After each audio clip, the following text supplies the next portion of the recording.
é interessante você ter colocado isso da importância de olhar para o lado espiritual, né, do líder olhar para esse lado espiritual. E quando se fala em sacerdote do lar, muitas pessoas pensam assim, na questão teológica da coisa.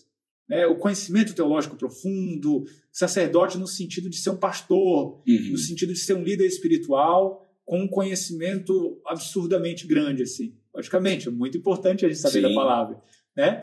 Mas muitos vêm tentando se esquivar dessa responsabilidade, muitos homens dizendo assim, mas eu não sou pastor, eu não fiz teologia, eu não fiz seminário, meu conhecimento bíblico, e fica nessa.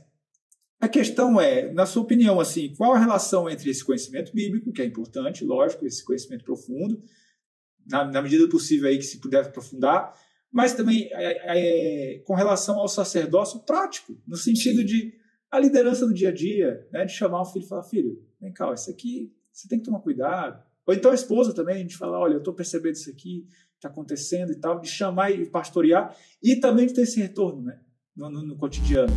O estudo da palavra de Deus é muito importante para que nós sejamos robustecidos na fé. Nós crescemos na graça e no conhecimento do Senhor Jesus à medida em que estudamos a sua palavra. E toda a existência humana, ela é respondida através da palavra de Deus, através do manual do Criador. Eu brinco muito lá em casa que às vezes nós estamos conversando, até estive falando com o Ângelo essa semana, e eu vou soltando nas nossas conversas pitadas do Evangelho. Então, quando nós somos gratos a algo, eu sempre atribuo essa gratidão a Deus e conduzo a minha família a reconhecer que se temos o que temos e somos o que somos, porque tudo vem de Deus. Trabalhar a questão da percepção e do entendimento bíblico de que os filhos são heranças do Senhor e nós precisamos cuidar deles. A percepção e entendimento bíblico que a esposa, e Provérbios vai dizer que aquele que consegue uma esposa recebe o bem do Senhor. Então a esposa também é um presente de Deus à sua vida. O entendimento bíblico que nós devemos ser gratos por tudo que temos, por tudo que somos. Isso reflete no coração da nossa família de uma forma muito linda e bacana. Então nós não podemos nos distanciar disso, do conhecimento bíblico, e entender que tudo que somos, tudo que temos vem de Deus.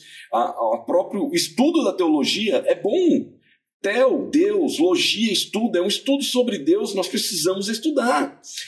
Para nós pais cristãos, o incentivar os filhos a estarem na escola bíblica dominical, a estudarem a palavra de Deus, a mergulharem, né, nos ensinamentos da palavra de Deus. Só que muitos têm um problema, João, nisso. E essa percepção, ela é clara às vezes na vida da igreja. Sabe qual é? Que muitas vezes eu não quero assumir a responsabilidade pastoral da minha família, porque o primeiro pastor da minha família sou eu não posso terceirizar isso ao pastor da minha igreja. Eu que tenho que pastorear a minha família, eu tenho que chamar essa responsabilidade para mim, Deus vai requerer isso de mim. E é claro que nós temos o nosso líder, o nosso pastor, que tem o seu local na nossa vida, o seu lugar na nossa vida espiritual, o respeito, mas o primeiro pastor da minha família sou eu. Então, o meu comportamento precisa fazer jus àquilo que a palavra me ensina. Então, eu preciso pastorear a minha família. Tem um livro muito bacana que chama O Silêncio de Adão. Não sei se você já leu esse livro. De repente, um rapaz tem uma dúvida e vai conversar com um pai que é um líder e o pai não sabe responder aquela dúvida daquele rapaz. Adão silenciou lá no Éden. Nós vemos, no mesmo momento que nós percebemos a entrega de uma liderança espiritual dada por Deus a Adão, logo depois nós vemos Adão silenciando na sua liderança. Eva, é interessante, a mulher, Deus deu a ela uma percepção aguçada de detalhes, e você sabe disso, que nós não vemos. Claramente você vê isso a Dani lá na sua casa, algumas coisas que ela fala assim, ô João, cuidado, ô João, olha isso aí. E você não viu, você não teve a percepção. Há quem diga que é sexto sentido, mas na verdade é um dom dado por Deus. É um dom dado por... Indiscutível, meu irmão, indiscutível. Tem um amigo meu O bonitão resolveu um dia comprar um apartamento e não falou nada para a esposa. Nossa. Comprou um apartamento escondido, estava com um casamento mal resolvido. Eu vou comprar um apartamento, porque se esse casamento acabar, eu já tenho para onde ir. Meu Deus. A construtora quebrou e ele perdeu o apartamento. Se ele tivesse compartilhado, aquele apartamento poderia ser bênção para a vida do casal. Mas ele escondeu, ele fez uma trama. Então, veja, a nossa vida como esposo, né, marido, ela precisa ser, não sei se só um livro aberto, mas talvez um livro rasgado para nossa esposa. Nós não temos segredos. Nós não temos segredo, eu não posso ter segredos com a Carla. A minha vida precisa estar exposta a ela. Então ela precisa saber onde eu estou, o que eu estou fazendo. Nós nunca temos essa liberdade total, né? Nós sempre temos que dar satisfação a alguém. Sim. E nós temos que saber que, mesmo sendo líderes, eu tenho que dar satisfação à minha esposa. Às vezes eu faço as minhas viagens e é engraçado, né? Que às vezes pode não ser... A cada momento, cara, estou passando no lugar tal, olha, cheguei, tá tudo bem, sabe? A minha vida, ela sabe o que está acontecendo, né? Então, nós vimos que Adão, voltando ao Gênesis, Adão silenciou na sua liderança. Isso não foi bom, viu as consequências que isso acabou acarretando na vida da humanidade, o pecado original que nós herdamos até os dias de hoje, porque a família que Deus criou era linda, perfeita, para desfrutar de um jardim perfeito. Infelizmente, o pecado entrou, João, e deturpou isso tudo. E tudo que nós vemos hoje, do afrouxamento na liderança masculina, desse feminismo crescendo de forma tão grande que está intimidando os homens em muitas das suas áreas, dessa guerra dos sexos, quando não deveria haver, se todos reconhecessem muito bem os seus papéis e o seu local onde o próprio Deus preparou que estivéssemos, nós não teríamos esses tipos de problemas que nós temos hoje. Teríamos famílias abençoadas, e famílias abençoadas são igrejas fortes. É uma sociedade forte, é uma sociedade que consegue escolher bem seus líderes políticos, consegue atuar bem na sociedade, cada indivíduo atua bem na sociedade. A igreja forte, com famílias bem resolvidas, é uma igreja que evangeliza, porque é o evangelho que transforma a vida das pessoas. Sabe, no bairro que eu nasci, era um bairro muito perigoso. E eu nasci, eu falo, é a graça de Deus. Com 11 anos, meu pai me colocou para estudar piano. E quando eu tinha a vontade de estar na rua, porque meu pai e minha mãe trabalhavam, e eu ficava praticamente sozinho, a minha irmã cuidava de mim, vez ou outro meu irmão, mas eu ficava com a vida ali meio tranquila, praticamente sozinho. Deus deu ao meu pai e à minha mãe esse entendimento. Coloquem ele para estudar música. Então, na hora que eu podia ser um adolescente rebelde, que estivesse na rua fazendo bagunça e tudo, meu pai me colocou numa escola de piano. Quando eu toquei a minha primeira musiquinha, que era aquela Cai, Cai, Balão, toda criança quando começa a dar piano, fica aprendendo a tocar essa música, eu me apaixonei pela música. Aí não tinha rua que eu queria saber. Eu queria estudar, eu queria o piano, eu queria tocar, eu queria logo tocar na igreja, que me envolveu o meu coração, eu não tive tempo. Tem uma frase, eu ocupei a minha mente com coisas que glorificavam a Deus, como diz lá em Filipenses capítulo 4, né? Quando Paulo exorta e escreve a carta de Filipos e fala assim, olha, ocupe a sua mente com as coisas que glorificam a Deus. O texto é maior, mas sintetizando aqui. Então eu comecei a ocupar a minha mente com as coisas de Deus. Pegava o inário da igreja e começava ali no órgão tirar alguns hinos. Eu fui me apaixonando com aquilo. Eu não tinha tempo para as coisas erradas. Eu não tinha tempo para pensar em coisas erradas. Meus amigos se perdendo, entrando para as drogas, buscando outras coisas. E eu, nos teclados ali, aprendendo hinos. Logo comecei a tocar na igreja. E eu lembro que me deram um apelido, o crente. Porque um dia eu fui para a escola e eu levava um inário dentro do inário, uma Bíblia dentro da minha bolsa, né? E tem uns crentes que são agentes secretos. Já viu essa parada de agente secreto? Crente, agente secreto. Se esconde, né, João? O cara é crente, mas não conta pra ninguém, né? E eu lá quando era garoto, talvez eu era meio assim. Aí eu abri a bolsa, pum, caiu a Bíblia no chão. Aí todo mundo na classe, você é crente? Eu falei, eu sou. Aí eu fiquei sendo chamado o crente. Então, até hoje, quando eu chego no meu bairro, lá onde eu fui criado, tem gente que me encontra e fala, ô crente, beleza? Então, eu louvo a Deus porque ficou aí com essa... Sim. Mas a percepção que os meus pais tiveram de ocupar a minha mente com as coisas do Senhor logo cedo, com certeza, a mim e aos meus irmãos, nós somos uma mulher e mais 4 homens, criados num bairro, na nossa época, muito difícil, mas nenhum de nós deu trabalho para os nossos pais, com polícia, problemas. Não demos trabalho. Todos nós somos hoje atuantes nas suas igrejas, as nossas famílias estão na igreja, o meu pai e minha mãe pode dizer, eu e minha casa servimos ao Senhor, porque Deus os abençoou com isso. E é isso que eu quero, é isso que eu busco, João, para os meus filhos, é a minha preocupação. Então, eu vou colocando pitadas do Evangelho, pitadas da boa teologia reformada, da boa instrução bíblica. Ontem esses dias nós ficamos até tarde conversando em família e com o coração cheio de gratidão, sabe? Eu vi esses dias um texto do Hernandes e ele falava assim, qual foi o dia que você reuniu a sua família para dar algumas boas gargalhadas, mas sem escarnecer, mas para contar as histórias de vocês, coisas bacanas, lindas. Lembrar momentos. Lembrar momentos. E você fala de momentos.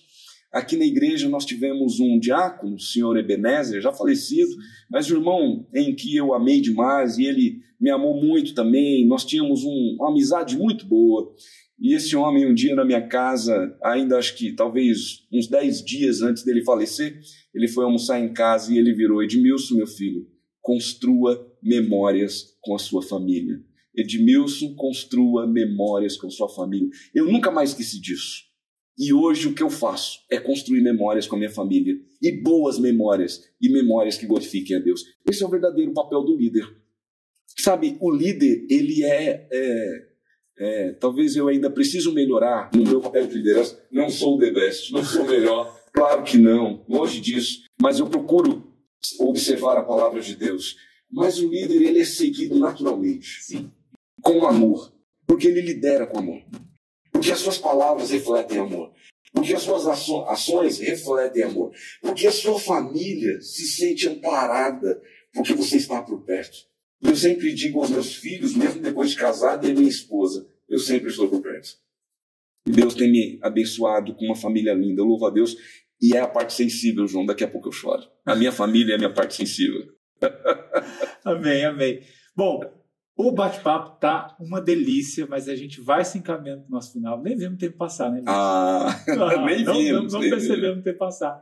Bom, agradecer demais por você ter aceitado o nosso convite de sentar aqui com a gente, bater esse papo tão necessário nos dias de hoje, né? Essa chamada realmente ao sacerdócio no lar, ela se faz cada vez mais necessária, por isso que a gente colocou esse tema aqui. E perguntar a você se você tem alguma mensagem que você gostaria de finalizar, deixando essa mensagem aqui para o homem bíblico que está buscando, né, ser bíblico também e assistindo esse nosso programa aqui. Qual mensagem que você deixaria para os homens que estão nos assistindo aí? Maravilha, meus irmãos queridos. Nós temos uma responsabilidade muito grande, como eu disse, que não foi dada por nenhum ser humano. Foi dada pelo próprio Deus, para que nós pudéssemos cuidar da nossa família, cuidar da nossa vida e sermos bons líderes, sobretudo que glorifiquem a Deus. Essa responsabilidade, ela é dada por Deus.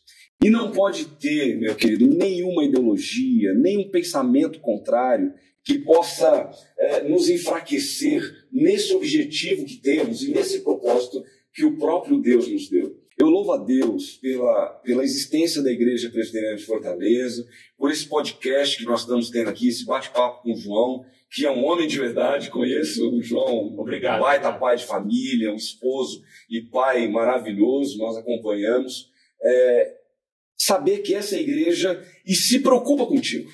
E nós temos ferramentas de suporte à sua vida. Por exemplo, nós temos hoje atuando aqui na nossa igreja o Ministério da Família, onde nós procuramos, João, através de congressos, de retiros, trazer temas que valorizem e fortaleçam o seu pensamento e a sua caminhada cristã, sobretudo a sua liderança cristã. Como entender uma liderança a partir de uma perspectiva bíblica, não mundana.